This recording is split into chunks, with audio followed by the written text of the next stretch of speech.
And this was going to be phase one. This is pretty much the bones of the property. Plans are shaping up for the Rolling Hills community after Seminole County purchased the former golf course in 2016. I think the thing that's wonderful about Rolling Hills is that there's an opportunity to continue the history of this community with this park that was once a golf course, still can be a gathering space and a place to grow the community. Parks and Recreation laying out the future of the park, including a 4-mile trail, inclusive playground, and meditation garden.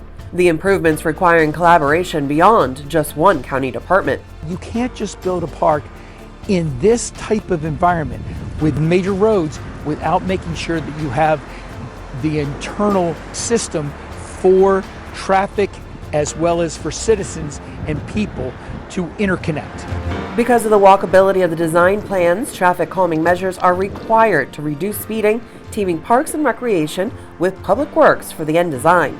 We have 3 roundabouts as part of this project. We're also doing something we call a lane shift that will slow down motorists. So that will take care of the speeding. It's this interconnection between roads and parks that will make this project a success. This is an awesome opportunity that we have. I've never did anything like this, and I'm really excited that we're going to recreate this. Transportation and our roads folks and our Parks and Rec folks have the plan. They're intercoordinated. You'll be seeing things going on simultaneously. Start to see some more things happening, and as that road work is done in combination with some of the amenities here, the playground coming, will be very exciting to see.